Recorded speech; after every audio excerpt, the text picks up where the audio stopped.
Conventional education के क्षेत्र में सन 2014 में मात्र 725 विश्वविद्यालय थे इस देश में, उसमें 300 और अधिक जोड़ दिए गए, लगभग 50% केवल 9 वर्षों में, at the rate of 1 new university every week. Medical colleges केवल 145 थे 2014 में, उसमें 2060 का इजाफा किया गया, यानी जितने 70 साल में बने थे उससे अधिक 9 सालों में, at the rate of 1 college of medicine per day.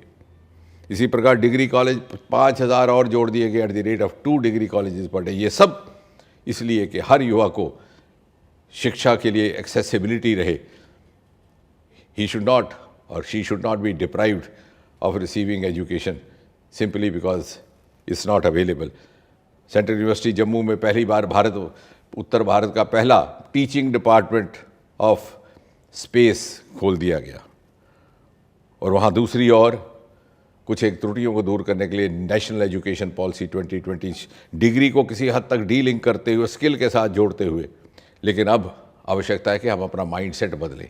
Modi ji ने बड़ी तेज़ रफ्तार से हमें ग्लोबल एरिना में आगे बढ़ाया है, लेकिन हमारे माइंडसेट में जो सरकारी नौकरी का वहम बैठ गया है और हम समझते हैं कि रोज़गार का अर्थ केवल सरकारी नौकरी, उस वहम से हम निकलेंगे तो शायद कई और नए आयाम खुलेंगे। अभी हाल ही में उधमपुर में खादी का एक्सपो लगाया गया था, राष्ट्रीय स्तर का 1 लाख करोड़ का खादी का टर्नओवर मोदी जी के आह्वान पर हुआ है। मोदी जी ने हमें मंत्र दिया, khadi for fashion, khadi for nation. 50,000 crore की सब्सिडीज़ जम्मू कश्मीर के नौजवानों के लिए, अधिकतर कश्मीर घाटी वालों ने उसका लाभ लिया। इस क्षेत्र में भी उसकी जागरूकता कम है, इसलिए मैं चाहूँगा कि नौजवान, इस सारी भारत सरकार की योजनाएं वेबसाइट्स पर अवेलेबल है, जानकारी उपलब्ध है, मोबाइल हमारी जेब में है, ऑनलाइन ट्रांसपेरेंट ऑब्जेक्टिव मैकेनिज़्म रख दिया गया है जिसमें कोई किसी तरह का भेदभाव नहीं। और इससे आगे my last part of the talk, the way forward from here, आपके शीर्षक में लिखा हुआ है youth role in peace building, youth role in conflict prevention and finally global consensus. We are, ladies and gentlemen, boys and girls, already a part of the global world.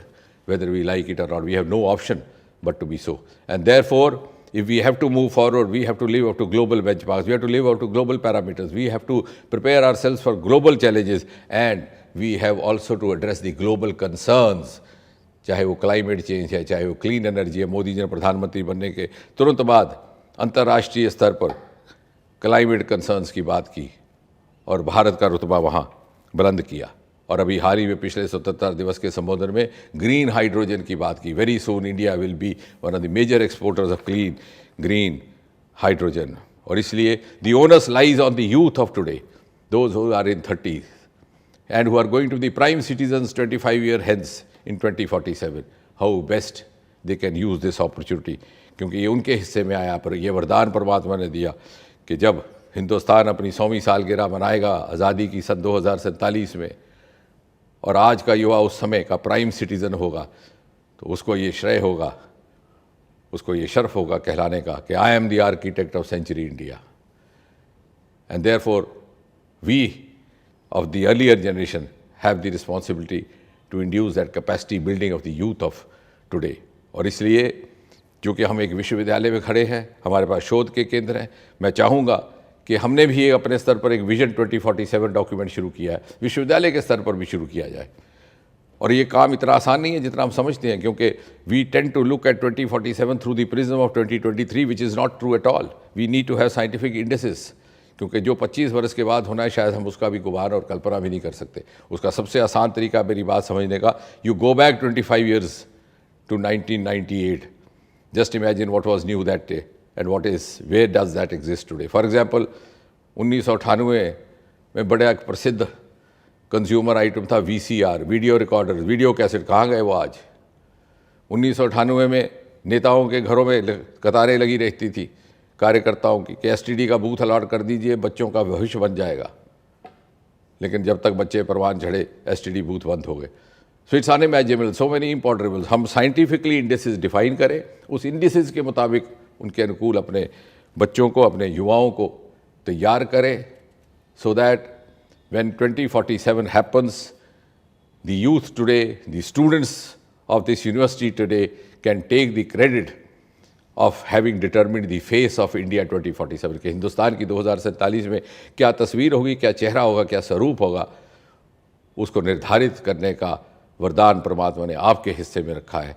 इस स्वाभिमान के साथ, इस जिम्मेवारी के साथ हम आगे बढ़ें तो I am sure we will do justice to this U20 event in the year 2023 when we are approaching the Amrit Kaal towards 2047.